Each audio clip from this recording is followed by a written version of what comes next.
오늘 하나님께서 우리와 함께 하시고 오늘도 예배하신 은혜를 허락하여 주시는 줄 믿습니다. 우리 옆에 분들 인사 좀 하겠습니다. 이렇게 인사하겠습니다. 거룩한 교회가 되십시다. 인사하겠습니다. 거룩한 교회가 되십시다. 다시 한번 인사하겠습니다. 거룩한 성도로 사십시다. 인사하겠습니다. 거룩한 교회가 되시고 거룩한 성도로 사시는 우리 복된 성도들 되시길 바랍니다. 짐 캐리가 주연한 예전에 그 영화 중에 브루스 올마이티라는 영화가 있었습니다.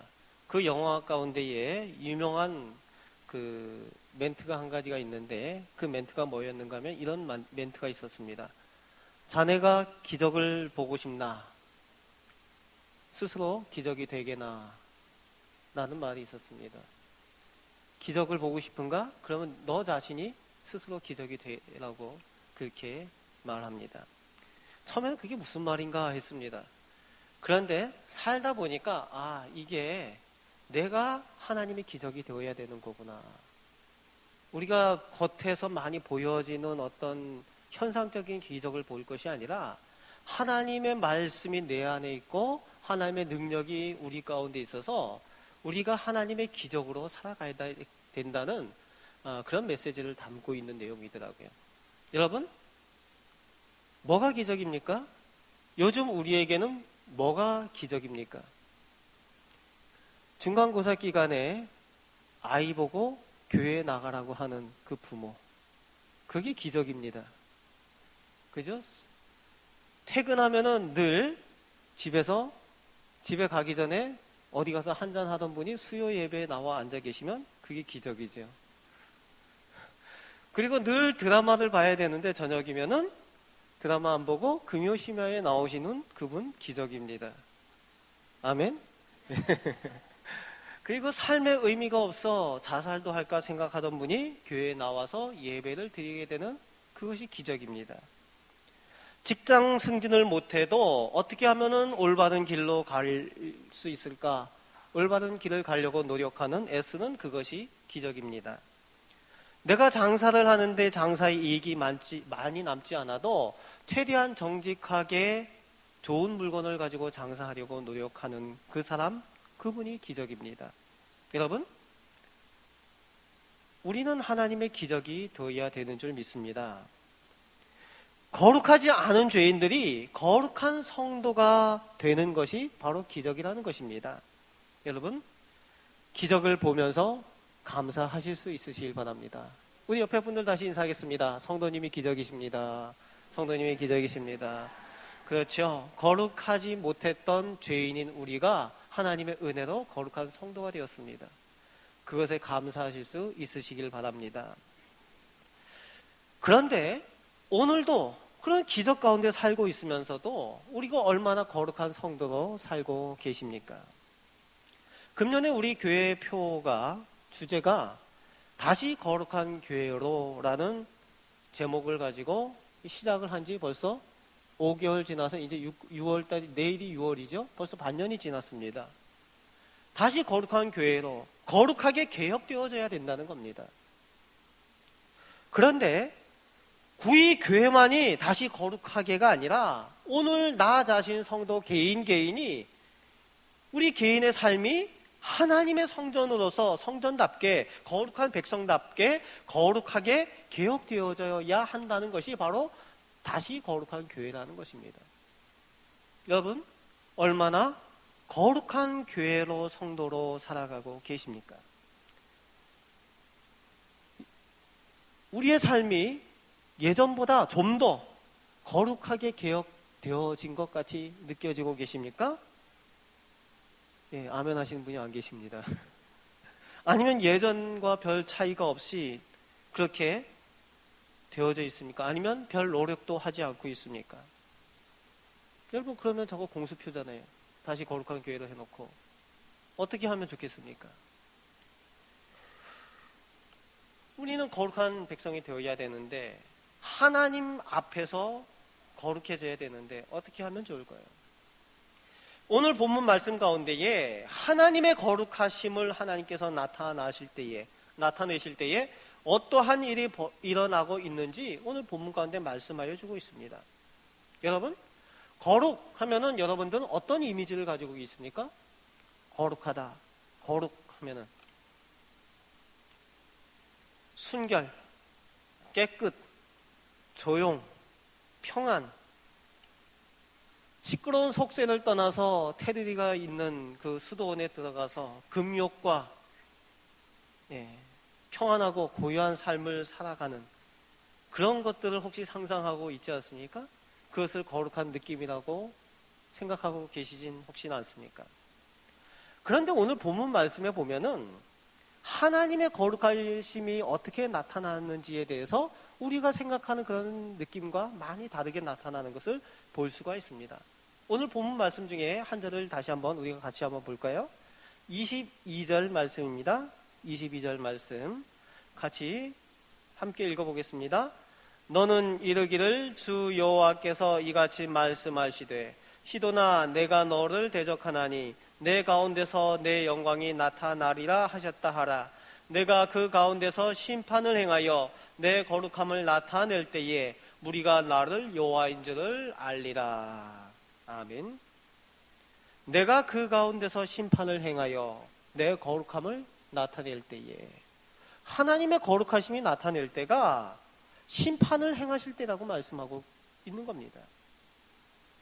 오늘 본문은 시돈에 대한 심판을 하고 있는데 이 시돈뿐만이 아니라 하나님의 구약 가운데 나타나는, 구약 시대에 나타나는 심판에 대한 내용들을 보면요, 한마디로 얘기하면 칼의 심판입니다. 그래서 오늘 23절 말씀부터 이렇게 보면은 시돈을 하나님께서 어떻게 심판하시는가에 대한 내용이 나오는데 전염병, 칼, 뭐 이런 내용들이 나오고 있습니다. 칼의 심판이라는 거예요. 근데 우리가 구약 성경을 이렇게 보면은요, 그 심판에 대한 내용이 우리가 생각하는 것 이상, 상상하는 것보다도 훨씬 더 어떻게 보면 잔인할 만큼, 무자비할 만큼 그렇게 심판이 주어지는 것을 볼 수가 있습니다. 남녀노소 가리지 않습니다. 짐승들까지 깡그리 죽인다는 거예요. 진멸한다는 겁니다. 그것이 심판입니다. 비명이 난무하고 피가 뿌려지고 고통이 있는 그곳, 하나님과 반대되고 하나님께서 기뻐하지 않는 모든 사람과 짐승, 물건들까지 다 제거하는 것이 하나님의 심판입니다. 그런데 오늘 본문 말씀에 그때에 하나님의 거룩하심이 나타난다라고 오늘 본문은 기록하고 있습니다. 여러분, 우리가 상상하는 거룩과 느낌이 많이 다르시죠? 그런데 이게 성경적인 거룩에 대한 내용입니다. 즉, 죄에 대한 모든 것을 하나님께서 제거하신다는 거예요. 잔인하다고 할 만큼, 무자비하다고 할 만큼 과격한 그런 모습으로 하나님께서는 그 죄의 작은 뿌리라도 다 없애버리시는 그 가운데에 하나님의 거룩하심이 드러나게 된다고 말씀하여 주고 있는 것입니다. 이것이 거룩하신 하나님이 죄에 대한 하나님의 태도고 하나님의 의지라는 겁니다. 여러분, 우리가 이것을 기억해야 됩니다. 하나님께서 얼마나 죄에 대해서 어떤 마음을 가지고 하나님께서 임하고 계시는지 그것을 알아야 우리가 죄에 대한 태도를 명확하게 할 수 있어요. 우리가 왜 거룩한 성도로 살아가야 됨에도 불구하고 우리가 변화되지 않는가? 그것은 우리가 죄에 대한 태도가 온전하지 못하기 때문에 그렇습니다. 하나님과 같이 죄에 대한 태도를, 그 의지를 가지고 있어야 우리도 하나님 닮는 거룩함을 가질 수가 있다는 겁니다. 그런데 우리는 너무나도 죄에 대해서 내 마음대로 생각한다는 거예요. 하나님 방식이 아니라 내 방식대로 죄를 취급을 한다는 겁니다. 여러분, 조심해야 될 일들입니다. 참회 기도를 하면은 우리가 생각하는 참회 기도가 있죠. 고요한 가운데에 묵상하는 그런 식으로 참회를 하고 예수 그리스도의 이름으로 죄사함 받았다. 아주 조용하고 평안하게 죄사함 받지 않습니까? 그런데 이런 이미지가 아니라는 거예요. 구약 성경 가운데에 하나님의 거룩함을 세우기 위해서 하나님께서 어떻게 하십니까? 이스라엘 백성들 가운데에 안식일에 나무 한 사람을 죽입니다. 법궤가 떨어질 것 같으니까 그 법궤를 붙잡았다고 베레스 우사를 죽입니다. 하나님 앞에 거룩하지 못한 작은 실수 때문에 제사장들이 죽습니다. 여러분, 그 하나가 다 하나님 앞에 거룩하지 못했기 때문에 그렇다는 거예요. 구약 성경 전반에서 모든 이방 민족과의 하나님의 전쟁을 거룩한 전쟁, 성전이라고 표현하고 있습니다. 그리고 하나님께서는 이스라엘 백성들 안에서도 우상과 모든 죄를 제거하는 것을 매우 강력하고 치명적인 그런 일들로 취급을 하고 있다는 겁니다. 왜 제가 이렇게까지 이 말씀을 드리는가 하면은 우리가 거룩에 대한 편견을 가지지 마시라는 거예요. 오해하지 마시라는 겁니다. 바꾸시라는 거예요. 성경적인 거룩이어야 된다는 겁니다. 많은 분들이요, 거룩한 것, 성과 속을 이야기를 하면은 저기 산에서 머리 깎고 계신 분들과 같은 그런 거룩함을 생각하시는 분들이 계시는데, 우리 기독교의 거룩은 그것과 많이 차이가 있다는 겁니다. 하나님께서 죄에 대해서 얼마나 단호하신지, 강력하신지 그것을 알아야 우리가 거룩한 성도의 삶을 살아갈 수가 있는 줄 믿으시길 바랍니다. 자, 그렇다면 구약에선 그런데 신약에서는 어떤가? 신약에서는 달라졌는가? 여러분, 확인을 해볼 필요가 있습니다. 예수님 앞에 끌려 나왔던 죄를 지었던 사람들이 있었죠. 예수님 앞에 현장에서 가늠하다 끌려 잡혀온 여인이 있었습니다. 그 여인은 이 율법에 의하면 어떻게 되었어야 됩니까? 죽었어야 됩니다.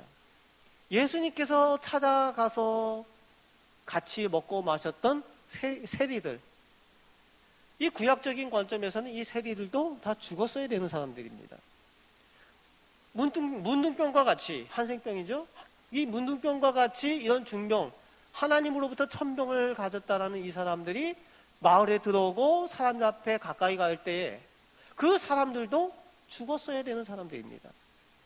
그런데 다 제거되어져야 되는 그런 사람들인데, 그런데 왜 예수님은 그렇게 하지 않으십니까? 단지 사랑의 주님이셔서 그렇습니까? 여러분, 신약에 와서는요, 이 세리, 가늠한 여인, 그리고 중병의 가운데 있는 그런 사람들, 이런 사람들보다 더 큰 문제가 이 이스라엘 백성들 전반에 있었다는 거예요. 그 세리들이나 가늠한 여인도 별것 아닌 것처럼 여길 만한 그런 거룩하지 못한 죄들이 이 신앙 공동체인 유대 공동체 안에 있었다는 겁니다. 보이는 것보다 보이지 않는 곳의 죄가 더 큰 이스라엘 공동체가 문제였다는 거예요. 그래서 예수님께서는 그것을 다루고 계신 겁니다. 신약에서는. 거룩한 척은 하지만 썩은 줄도 모르고 죄가 된 줄도 모르고 그저 하나님과 사람 앞에서 당당하게 서 있는 그들의 문제가 더 큰 문제라고 예수님께서는 지적하고 계시는 모습이 신약 성경의 그 가운데도 복음서의 내용들이라는 겁니다. 하나님께서 그것을 보실 때에 그 세리가 별 문제가 아니라는 거예요. 그 죄인들이 별 문제가 아니라는 거예요. 더 큰 문제가 있다는 거죠. 빙산의 일각일 뿐이라는 겁니다. 그래서 예수님께서 오셔서 복음서에서 보면은 내내 누구하고 싸웁니까? 예수님께서 내내 제사장들, 대제사장들, 서기관들, 바리새인들과 늘 논쟁하면서 그들을 꾸짖고 싸우는 모습들이 복음서 내내 나오는 것을 볼 수가 있습니다.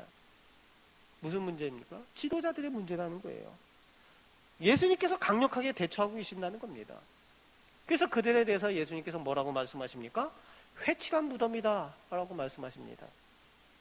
거룩한 척은 하지만 거룩하지 못하다는 겁니다. 누구의 관점입니까? 하나님의 관점이에요. 과격한 예수님의 표현이 신약성경 가운데도 그 사랑의 주님의 그 모습이 과격한 표현 가운데 많이 나타나는 것을 볼 수가 있어요. 그들을 향해서 예수님께서 뭐라고 말씀하십니까? 뭐라고 욕하십니까? 독사의, 뒤에는 잘 아시네요. 독사의 자식들아. 여러분, 그게 무슨 욕입니까? 뭐 당시 그 사막 지방에서 거기에 이제 뱀들이 많이 있었으니까 그 독사의 자식들이라고 한 걸까요?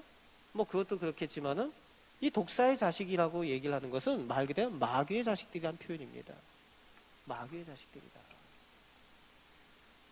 지금 오늘 우리가 그때 그 사람들 입장에 되어서 한번 생각을 해봤으면 좋겠어요. 이 욕을 예수님께로부터 들은 사람들은 어떠한 사람들입니까? 자신들은 거룩한 하나님의 선택된 백성이라는 그 자부심을 가지고 있는 사람들이었습니다. 그리고 그 중에서도 더 특별하게 구별되어서 하나님의 말씀을 다루고 하나님의 말씀을 가르치며 연구하는 사람들, 그 거룩한 사람들로 그렇게 살아가는 사람들이 자신들이었습니다. 그런데 그런 자신들을 향해서 예수님은 뭐라고 말씀하시는가 하면 마귀의 자식들아 이렇게 말씀하고 계신다는 거예요. 여러분 얼마나 과격하십니까? 과격한 표현 아닙니까? 오늘 우리에게 그렇게 예수님께서 말씀하시면 견뎌낼 사람이 몇 명이나 있겠습니까? 거기다가 비교할 수도 없는 사람과 이들이 비교를 당하고 있습니다. 나는 특별하게 선택된 사람이라고, 나는 잘하고 있다라고, 거룩하다고, 그것을 잘 유지하고 있다라고 하는 이 바리새인들을 향해서 예수님께서 비유하는 내용이 그 기도하는 모습을 비교를 하잖아요. 바리새인의 기도와 세리의 기도를 비교해서 예수님께서 설명하는 내용이 나오고 있습니다. 사람들이 보는 그 모든 사람이 기도하는 그 자리에 당당하게 일어서서 이렇게 기도합니다. 나는 하나님 앞에 11조도 했고 금식도 했으며 그리고 저 세리와 같지 아니하고 이렇게 하면서 기도를 하는 거죠. 그런데 세리는 고개를 들지도 못하고 맨 뒤에 숨어서 기도를 합니다. 나는 죽을 수밖에 없는 죄인입니다 라고 기도를 합니다. 그런데 그것을 비교하는 것 자체가 너무나도 어렵지 않습니까? 그런데 예수님께서 비교하고 계신다는 거예요. 그러면서 예수님께서 더 나아가서 누구의 기도를 칭찬하십니까? 세리의 기도를 예수님께서 칭찬하시다는 겁니다. 하나님께서 기뻐하신다는 거예요. 그러면서 누구의 기도를 하나님께서 더 기뻐하시겠는가? 라는 질문을 그 공동체에게 던져주고 있는 겁니다. 여러분, 이 바리새인들과 이 거룩하다는 이 사람들에게 있어서 무엇이 문제였겠습니까? 하나님의 거룩함을 지키겠다라고 이 사람들이 다짐을 했는데 하나님의 말씀보다 더 우선이 된 것이 있었어요. 사람의 유전이 우선이 되었다는 겁니다. 자기들이 만들어서 지켜온 이렇게 하면은 거룩한 삶을 유지할 거야, 이렇게 하면은 하나님의 거룩한 말씀대로 사는 걸 거야 하고서 만들어 놓은 그 사람의 전통이 하나님의 말씀보다 우선이 된 거예요. 그것이 실제로는 하나님 앞에 거룩함을 유지하는 것을 방해하는 것이 되어버렸다는 겁니다. 신약 전반을 살펴보면 예수님께서 사랑의 주님이시지만 결코 그 구약에서보다 그 거룩하심을 나타내시려는 그 심판이 결코 약하지 않다는 것을 우리가 확인할 수가 있다는 겁니다. 얼마나 예수님께서 그들을 향해서 호되게 야단을 쳤으면 그 유대 지도자들이 어떻게 결정을 합니까? 저 예수를 죽여야 되겠다. 이렇게 결정할 만큼 그렇게 호되게 그렇게 했다는 거예요. 그런데요, 여기서 재밌는 일이 있죠. 그 예수님을 대적하는 이 유대 지도자들이 그 예수님을 죽이는 명목이 재미있습니다. 예수님을 뭐 때문에 죽인다고요? 예수님의 죄가 뭐? 신성모독이라는 거예요. 신성모독. 하나님의 거룩함을 훼손시킨 죄로 예수님을 죽여야 되겠다는 겁니다. 아이러니하지 않습니까? 누가 누구를 무엇 때문에 심판하겠다는 건지 어이가 없는 상황이 이 신약 가운데 벌어지고 있는 겁니다. 여러분, 우리는 얼마나 우리의 거룩함을 지켜가고 또 우리 거룩함을 날마다 새롭게 개혁해 가고 있습니까? 우리가 날마다 거룩한 삶을 산다는 것은 우리가 다시금 말씀 앞에 우리를 세우고 우리의 죄된 모습들을 개혁해 나간다는 의미입니다. 교회도 마찬가지이고 우리 성도들도 마찬가지입니다. 그래서 개혁주의 신학자들은 이렇게 말했습니다. 에클레시아 레포마테스트 셈펄 레포만다. 무슨 말씀인지 다 아시겠죠? 예, 개혁된 교회는 계속 개혁되어져야 한다라는 말입니다. 개혁된 교회는 계속 개혁되어져야 된다. 개혁이 한 번 개혁되었다고 개혁교회가 아니라는 거예요. 개혁된 교회는 계속 하나님의 말씀 앞에 새롭게 하나님께서 기뻐하시는 모습으로 개혁되어져 가야 개혁교회가 되어진다는 겁니다. 오늘 우리 개신교는 다 개혁교회잖아요. 오늘 우리도 스스로 계속 개혁되어지고 있는가 점검을 해봐야 됩니다. 여러분, 개혁되어지고 있습니까? 아니면은 옛날 모습 그대로, 작년 모습 그대로 그렇게 그저 살아가면서 나는 개신교인이라고, 개혁교인이라고 그렇게 성도라고 살아가고 있습니까? 여러분, 개혁하기를 멈추면 부패하기 시작하는 겁니다. 그것을 기억해야 됩니다. 개혁하기를 멈추면 부패하는 거예요. 흐르던 물이 멈추면 그 물이 썩기 시작하는 겁니다. 몸에 흐르던 피가 멈추면 그 몸은 죽는 거예요. 여러분, 우리의 거룩함이 바로 그런 것입니다. 그래서 우리가 말씀 앞에서 날마다 거룩해져 가기 위해서, 개혁되어져 가기 위해서 노력해야 되는 줄 믿으시길 바랍니다. 여러분, 그런데 우리 공동체가 그 유대 공동체처럼 혹시 하나님의 말씀보다 우리 개인, 우리 공동체가 세워놓은 사람의 유전들에 먼저 영향을 받고 있지는 않습니까? 여러분, 하나님 말씀보다 그게 우선이 되면 안 됩니다. 여러분, 그 사람의 유전이라는 것이 왜 무서운가 하면요, 왜 예수님께서 그렇게 화를 내시고 그렇게 꾸짖으셨는가 하면요, 결국 사람의 유전이 무엇을 방해하는가 하면요, 하나님의 말씀을 방해하는 거예요. 하나님을 온전히 섬기는 것을 방해하는 겁니다. 하나님의 말씀을 지키고 하나님을 섬겨야 되는데 결국 무엇을 섬기고 있다는 얘기입니까? 사람의 유전을 섬기고 있다는 거예요. 말 그대로 사람의 유전, 사람들이 세워놓은 그 거룩함을 지키기 위해서 세워놓은 그 전통 자체가 우상이 되어버려 버린다는 겁니다. 그 자체가 우상이 된다는 거예요. 그래서 예수님께서, 하나님께서 그렇게 기뻐하지 않는다는 겁니다. 여러분, 개혁해야 되는 이유가 거기 있어요. 우리가 멈춰져 있는 것이 있지는 않은가? 혹시 우리가 이것이 진리라고 생각하고 있는데 그것이 말씀보다 우선이 되어진 우리의 유전은 아닌가? 점검을 해봐야 되는 겁니다. 신앙의 지조를 지키고 하는 것 중요합니다. 그런데 그 신앙의 지조라는 것이 우리의 고집일 때 문제가 되어진다는 겁니다.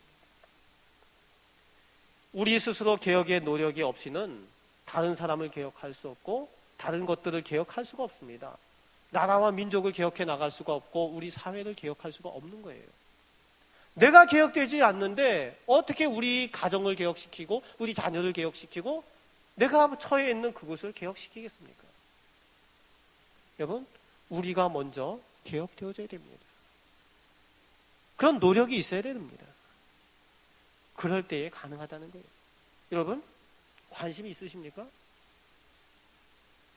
제가 이제 이렇게 얘기해도 걱정이 되는 것은 관심이 없는 분들이 있어요. 개혁도 가기 위해서 관심이 있으셔야 됩니다. 성령 충만, 말씀 충만이 뭡니까? 결국은 그것을 통해서 내가 점점 거룩하게 죄된 나의 모습이 개혁되어져 가는 것이 성령 충만이고 말씀 충만인 거예요. 그 결과가 오늘 나에게 어떻게 나타났는가 점검을 꼭 하실 수 있으시길 바랍니다. 사랑하는 여러분, 나는 거룩합니까?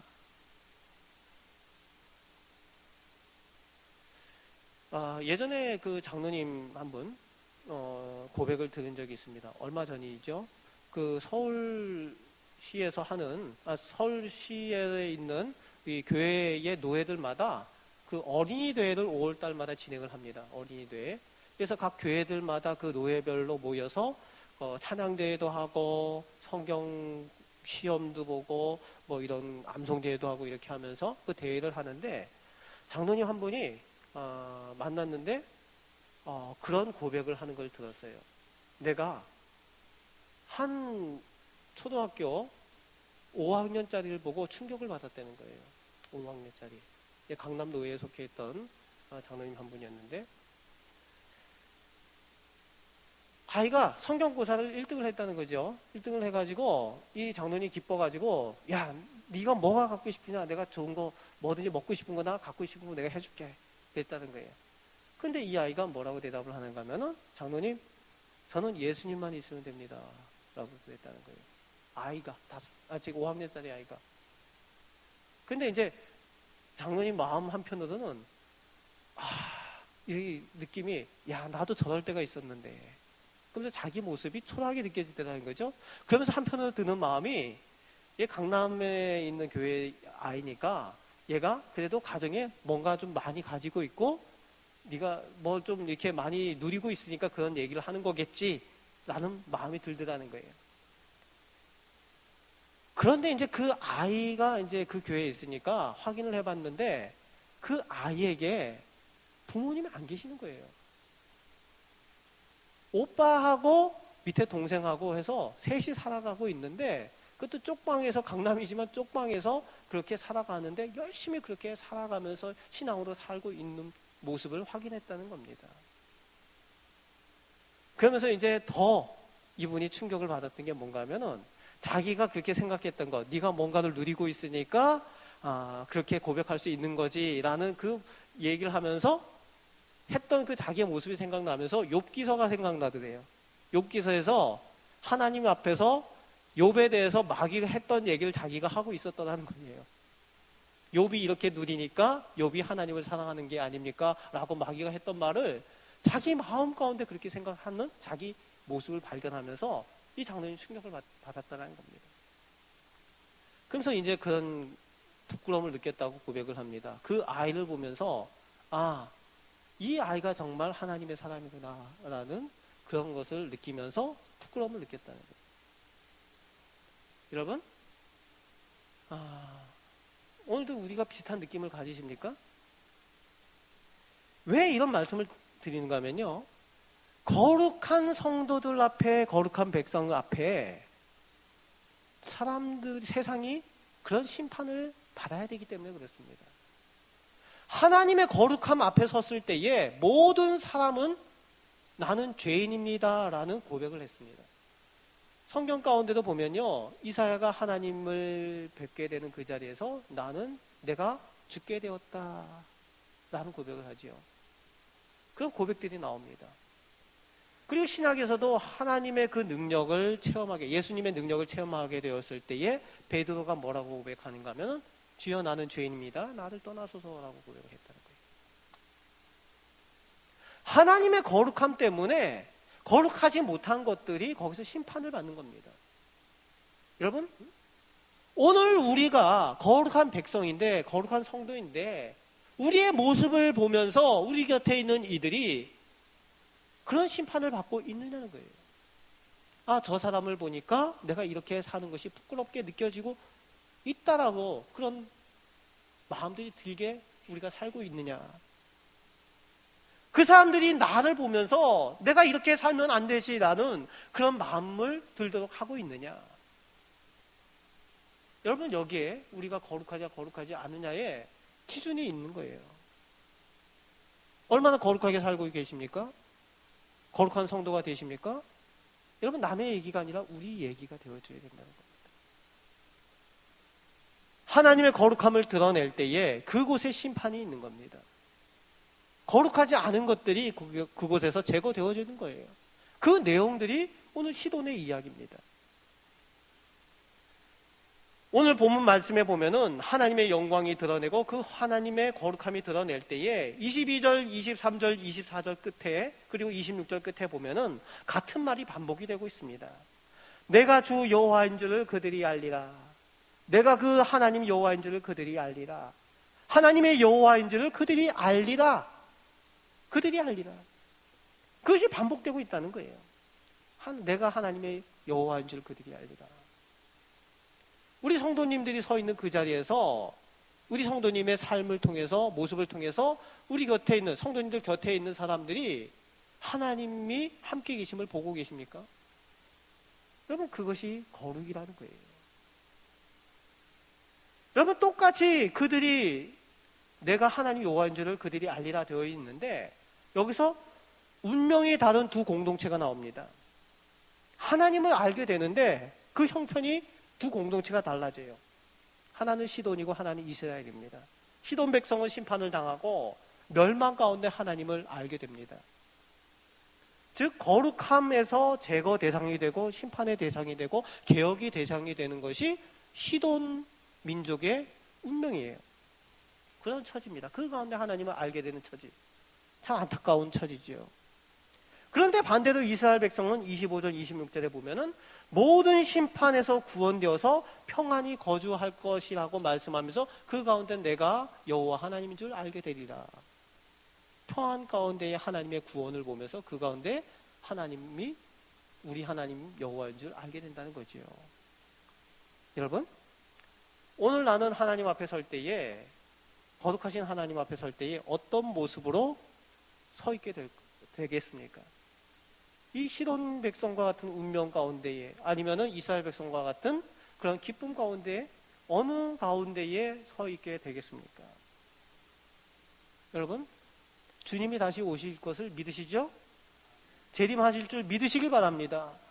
그 가운데에 그 재림의 자리에서 바로 이 두 가지 운명이 나타나게 될 거라는 겁니다. 그 가운데에 이스라엘 백성들과 같이 기쁨의